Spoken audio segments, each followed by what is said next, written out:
Hey, it's Mosquito, also known as Chris. Welcome to the shop. We've got the Walker Turner 1165 back, and we are going to get some stuff done. Look at all the beautiful things. Put back where they belong.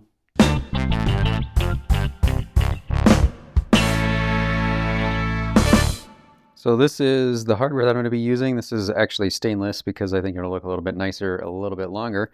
And I'm using obviously like a bugle head style bolt, oval head bolt, and then washer, lock washer. One of the saws that I had, the originals had square nuts for most of them, so I thought, hey, I might as well give that a try. And then this in the middle is a leather washer. And I don't know that it was originally leather or if it was a fiber type washer, but either way, in between the cast iron panels, there was this leather or whatever other material. And so I thought, hey, maybe that'll help keep things from rattling or something. I don't know. Going to use our mobile base here. This is a Grizzly, just the HD, whatever that one is. Swivel on one end and solid on the other. And the other saw actually has swivel on all four. That way, if I end up with them back to back, this will be the plane that doesn't swivel because they're a little bit easier to push around. We need to get some cast iron parts on here and start getting some stuff put together. All I did was measure off of the other saw and the other base, so hopefully everything fits here. But front of the saw is going to have the swivel. Next up, on the side where the switch is this tall panel. You got to see how these have the ears behind it. So that goes in here. Screw comes through the front. Shoot. I already forgot. All right, off. The leather washers go on first. So screw comes through, leather washer, and then the casting. Oval-headed screws. They're not super easy to find, but they're kind of like the style that Delta used for like their mobile or their stands and stuff for bandsaws, their open stands. Good to have a source for them if you can find them. These just came off of eBay from some random seller. Now we will start putting some washers, lock nuts, and square nuts on.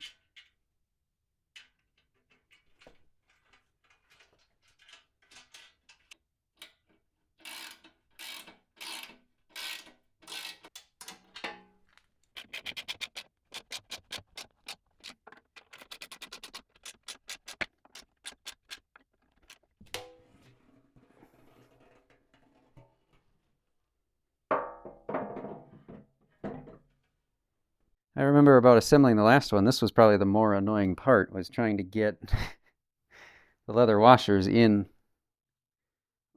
on this one. Not that way. Probably a lot easier if I had help, huh?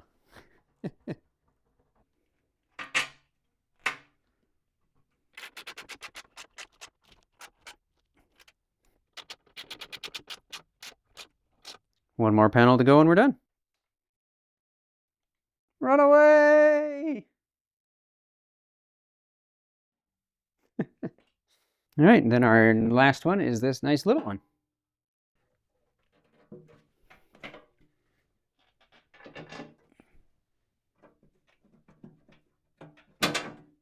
That's just to help with getting things aligned that way.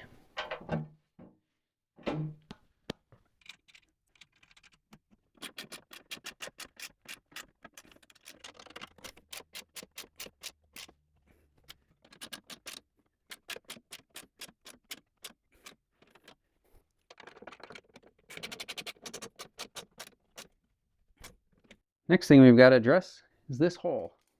So they had these kind of studs along with these knobs, and that held on a door. So we're going to throw these in there, and in order to get them out before, I had to use a vice grips. So there's a flat spot in the middle of them, so I'm not too worried about it, but just going to use the knob to drive it in.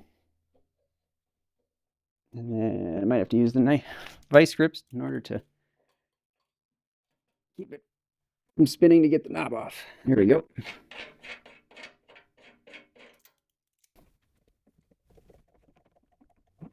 Then we go ahead and grab our casting.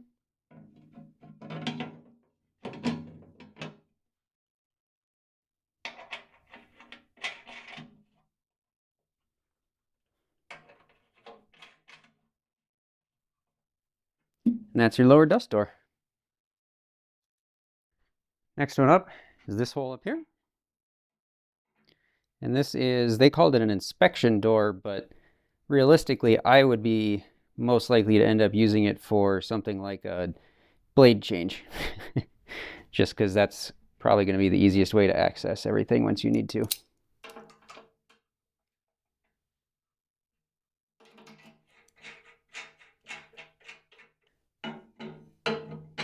There's a nice little round door.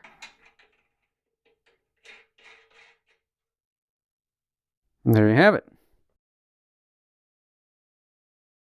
All right, now that we've got the cabinet all together, I am going to move on to the table and kind of the innards that go underneath it. So as far as the table goes, the longer part goes towards the front, since that's where your overhang is, and it's not light. So once I've got it up there, I am then going to see if I can get some of my holes even remotely lined up, which they are not even close. From there, there's just 4 bolts that hold everything in place. Get everything lined up is probably the biggest pain out of everything.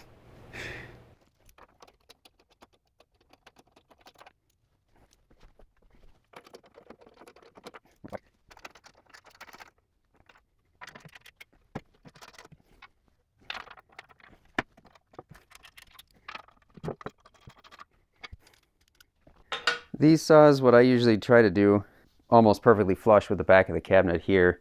So that's what I aim for, is just to try and get that roughly flush. It doesn't matter a whole lot because there's nothing that attaches to the table that's really going to matter.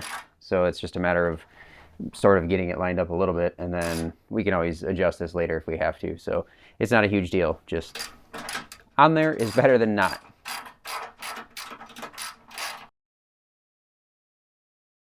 Okay, so the next thing is the trunnions, and well, trunnion, I guess, technically. I'm only going to install the front one, and we'll get into that later, but basically I found it easier to install the front one because that's kind of a bigger pain in the butt to get to, and then you can kind of put in the under castings that everything else bolts onto, kind of stick that on the front, and then put the rear one on since you have easier access to the back. So let's get this trunnion in the front, and then we will reposition and start taking a look at some of the inside stuff.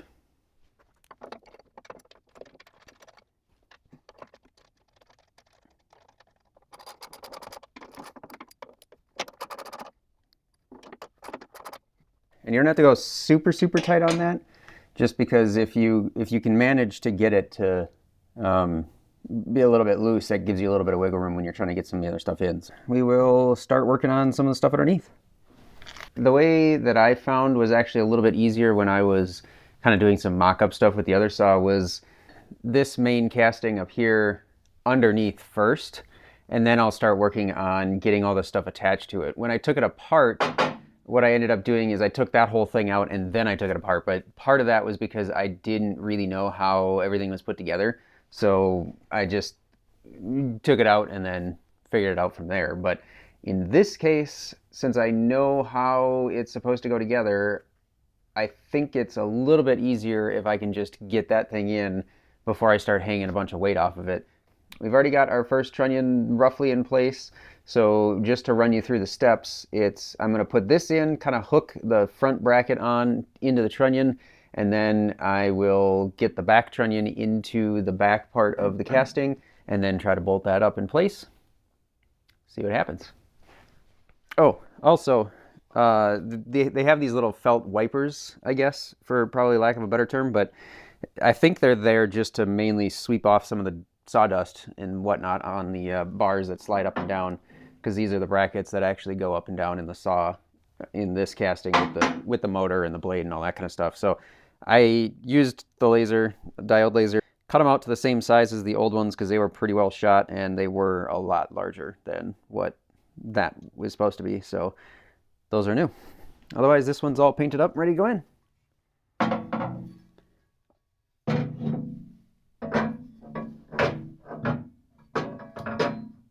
Oops. All right. So also note the forks for mounting the original blade guard goes towards the back. Right. Okay, so I've got it on the front, and you kind of hold that forward and in, And then put the trunnion in the back bracket. And then kind of get that held up in place. And then panic as your left shoulder starts to set itself on fire while you try to get these bolts in.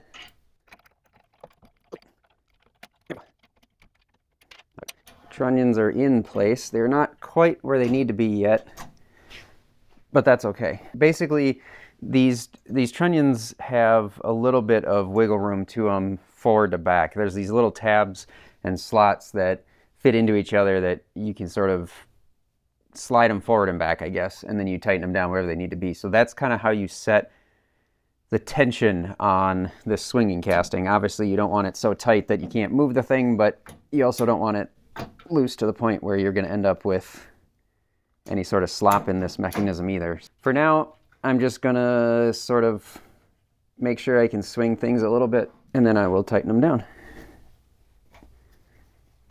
And again, don't go super crazy on these chasing it down, because I'll go through and adjust these after we get everything else in there, just kind of make sure everything is okay and swinging freely. Next piece will be to get the motor mounting stuff in place. Here is one of the two motor mounting elevation brackets, and the other one here, you can kind of tell which one is front and back because the front one has a bunch more stuff on it. So it has this little ear at the top for the height adjustment screw, and then it's also got, if it's not broken, this little ear down at the bottom that's threaded, and that is for your depth of cut indicator.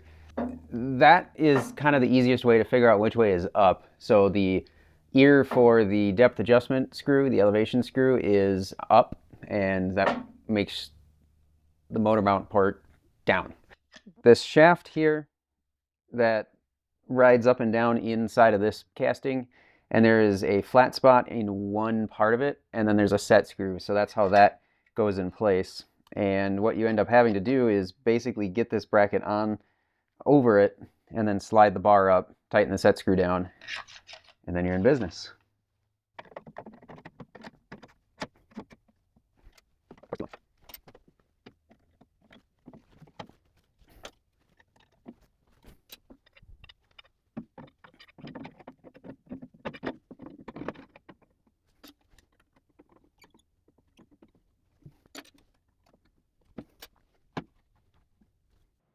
You've got the actual elevation screw itself with the gear already on it, and on mine, I never took it off, but it's pinned in place here. You can see that that gear is pinned. I don't know if it's a tapered pin, kind of looks like a tapered pin or not, but I didn't take mine off. I left it there and called it good. But then you have kind of this heavy washer. It's almost more of like a bearing and a seal for grease. And then on top of that, there's a plate. Plate goes on. And then there's this little washer with sort of a tooth in it that goes on the keyway of the threads. So there's a little keyway there, and that washer goes on there. And then there is a kind of a heavy nut. And obviously you don't want that so tight that things don't move. So you want it to move freely but be snug. So little play, just enough so that I can spin. And then you put your other lock nut on, and I will grab a couple of wrenches and we will tighten that down. Okay, that's all tightened down and everything still spins freely. I will put a little bit of oil on this and we will get it installed in the saw.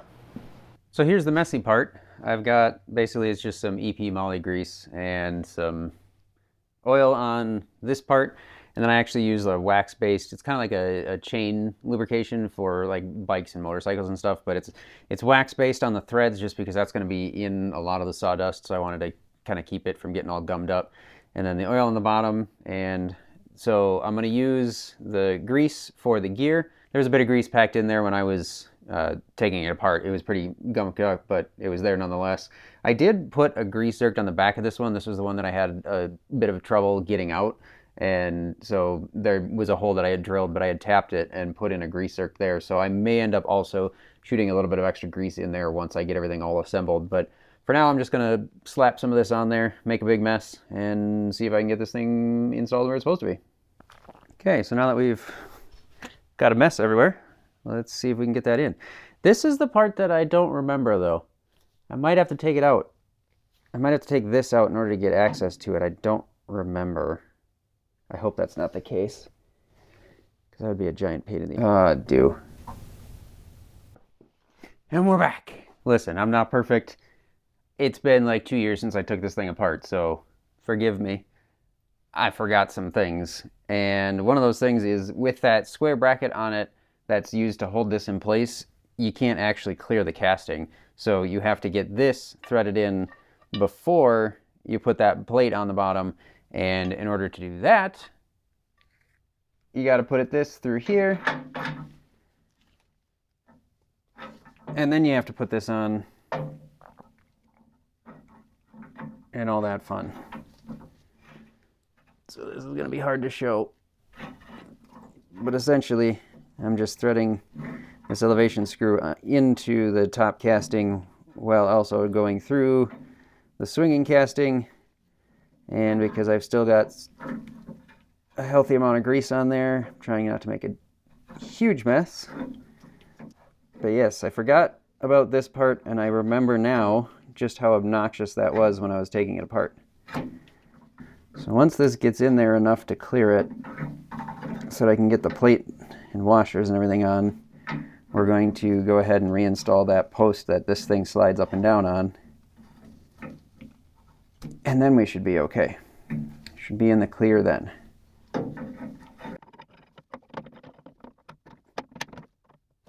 Forgot how much of a pain in the butt that was. But I remember now. Perfect. All right, now I sit here and debate, is that enough grease? Or do I add more? Why not? We'll make a bigger mess. That's fine. Big washer, plate, tooth washer, nuts.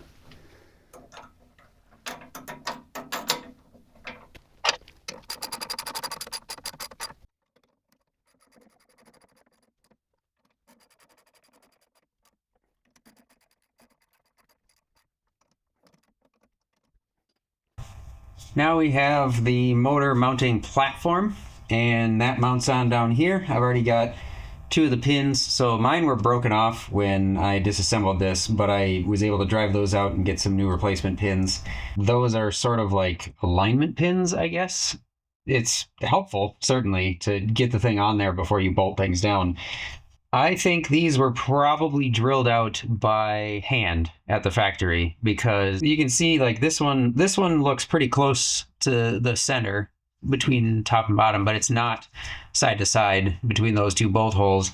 And then the opposite side, I mean, that's way low and out. So they're not in the middle, and I actually have another saw and another bracket, and they don't match. So here's that second bracket. And you can see that yeah, those spacings are noticeably different. If you needed to try to source a replacement part for this, just know that you might either have to re-drill those alignment pins either here or in these brackets to match, or just drive out those alignment pins and just rely on the bolts instead. So just so you're aware. Before we get started, I just wanted to mention too, I essentially lowered this bracket all the way down. So this one that's on the left-hand side with the lift mechanism, I lowered it all the way down so that it was sitting on my felt washer, because this obviously doesn't have anything to hold it. So that one's going to always be all the way down. And that's just going to help get ours a little bit aligned as far as height. Otherwise, you're going to be juggling them and trying to get them in the right spot. And this should help a little bit. On this particular motor bracket, the platform goes up because the motor mounts up here towards the top.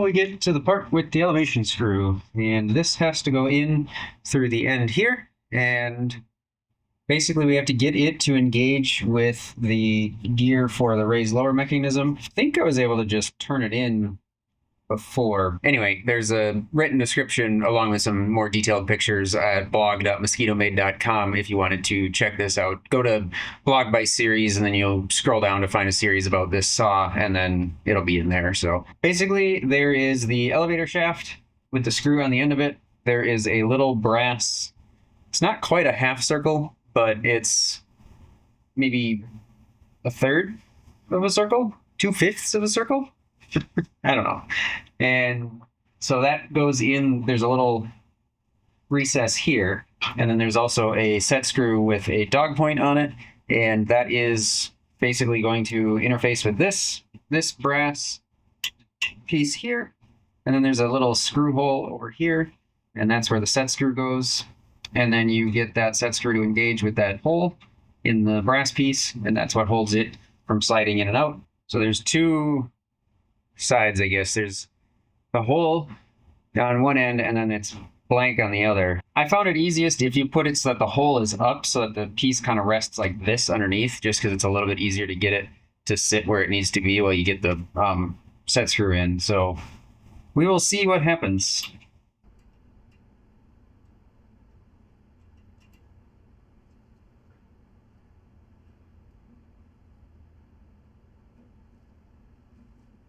So with any luck, you'll be able to see your brass piece once you get to this set screw hole here.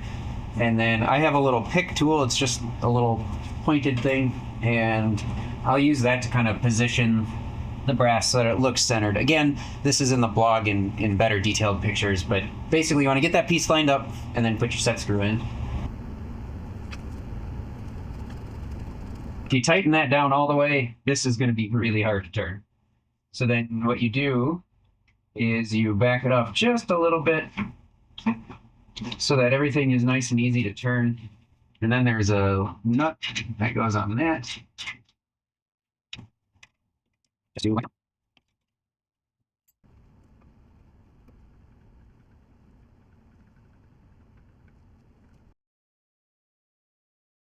here I've got actually two different angle screws. So this is going to adjust the tilt of the blade. This is the cleaned up one that we're going to install. I had to get some parts cleaned up and painted, and this is a completed one as an example.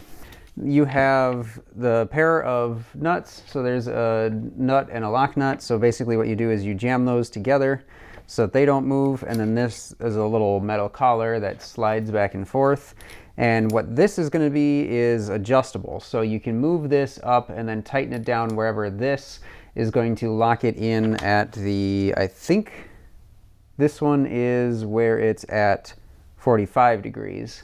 And then this one has a pair of set screws, and you can loosen those off and then move this to wherever it needs to be. And then this is going to be your set for 90 degrees. And that's how you get your 45 and your 90 stops set in place. The bearing block assembly, and these are, what are they, double row self-aligning bearings, something like that. So you can kind of see how this can move.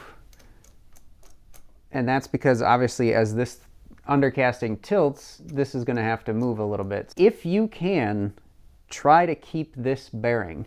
I've looked them up and they're like $120 a piece. In my mind, you don't really need it to be super perfect because all it does is swings the undercasting back and forth to change the angle. It's not a high-speed bearing or anything like that. Just because of the cost, try to keep that thing intact. And then there's another one of these collars, just the same as that one, and that just keeps the bearing against a little post or a little stop here. How did I take this thing apart? I took all that stuff off, and then I focused on this. So I took this off first. There's this collar here. You can see that there's a pin here, but if I put my finger on it and then we rotate it, it doesn't come through. So this is, as far as I can tell, blind pinned. And so you can't really get it off without drilling that out and then putting a new one in, which I was not willing to do. The next thing I did is there's two screws here, one up here and then one 180 degrees on the other side. You take those out and then you can get the bearing out of this casting. This bearing fits in there. It was a tight fit, so I did have to drive it out, but that was fairly straightforward. Our assembly here is we've got the bearing, there's a washer, And then there's a felt packing, I guess, probably an anti-dust thing. And then this goes in this way. That little piece sticks through here so that you're able to make contact with the washer, which is going to then make contact with your bearing. These three things all get stuck in here, which then gets slid onto here. 2 screws hold that in place. This goes on, handle goes on, and then you deal with all that stuff. Let's get to work on getting this thing assembled. So once that went through, that dropped in pretty easily. I think I probably had a little bit of paint on the top that I probably could have cleaned off a little bit better, but it's not like a super tight press fit once I got everything cleaned up. Also, for anybody interested, what does mine say? It is a 46-5049 bearing. This is an SKF L02.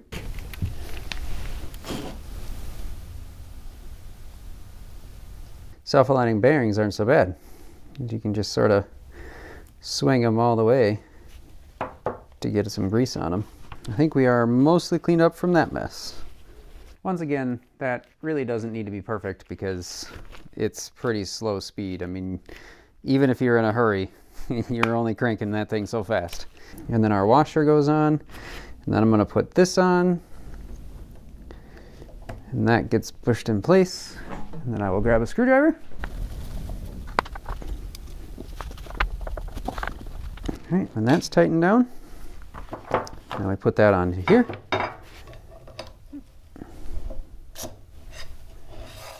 So that goes on there, and then this goes on next. And then I'm just kind of pushing it a little bit and tightening these down. So if it matters on yours, you'll sort of be able to see when this thing lines up perfect. If I had that 180 degrees out, it wouldn't line up quite so well. And you just kind of rotate it the other way until it's right. This really isn't the right hammer for this, but I'm going to do it anyway. Now I'm going to get the right hammer. That ought to get the job done. One last thing, I'm going to put this one on. And I've got some marking on mine, marring from the thread, so I'm just going to kind of put it there. I don't know that it's actually 100% accurate as far as the placement goes, but I will take care of that later. Little bushing here, and the 2 lock nuts we are going to leave off because we need to thread it through here, but we can't put this through the casting on the saw, so we got to go do that part next. Like I said, there's this little casting here, and that has to go into the front part of our swinging casting. And in order to do that, there is a little collar. So this slips through the tilting casting. You put the collar on, you tighten it down, you make sure that your threads for the tightening knob are down towards the bottom, and then we'll get our tilt screw installed through that. Uh-oh. It appears as though another mistake was made. So I don't have enough clearance here to get that slid in because I need to drop the front casting a bit. So I'm probably going to just drop the trunnion and then lower that down, slide it in, put the trunnion back in. But yeah.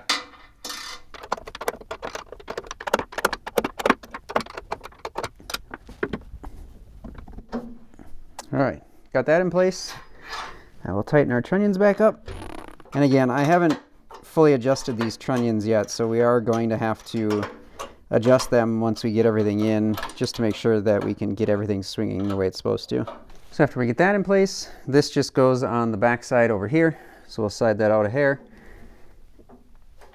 and then get this put on.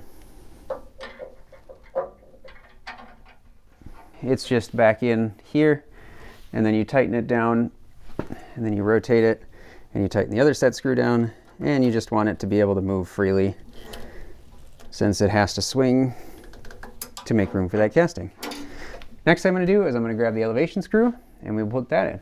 This little collar piece should fit through. You might have to tighten the screws down first just to make sure that you're actually going to make it. And then I found when I took it apart, I had to put this on, or leave this on a little bit, and then unscrew it out of that casting in order to get it where I needed it. Shouldn't be a problem.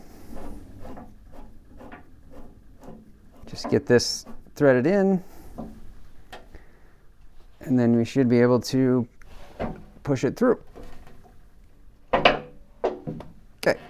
It's pretty subtle, but with this casting, you can see that one edge is got a much tighter 90-degree angle, and the other side has just a little bit of a relief here, and that is for the casting on the actual table. So that little bevel goes on this side because of this little piping detail on the casting. You want to make sure that that little bevel goes towards that, otherwise it won't sit quite flush. From there, I'm going to put our bolts in place. The casting that the bearing for the screw rides in is actually slotted. It's not just through holes. So there's a lot of space here to sort of wiggle this back and forth wherever it needs to be. Kind of gives you the freedom to install it so that there's little or no tension on actual screw here from this casting. And the other thing too is that that little kind of washer that I did, or that I put on the casting that this screws through, that can be adjusted so that it can sit further out if it has to. So that way you can, again, adjust the tension on it and have it be wherever it needs to be.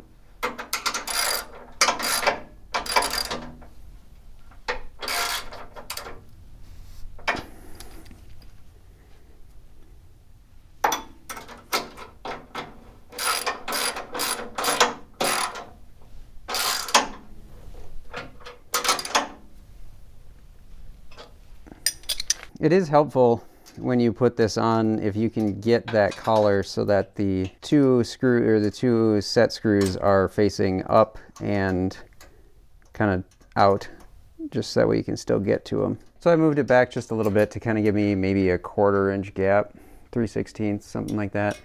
And then I can kind of let that slide out a little bit to straighten my tilting screw out a little. There we go, that's a lot better.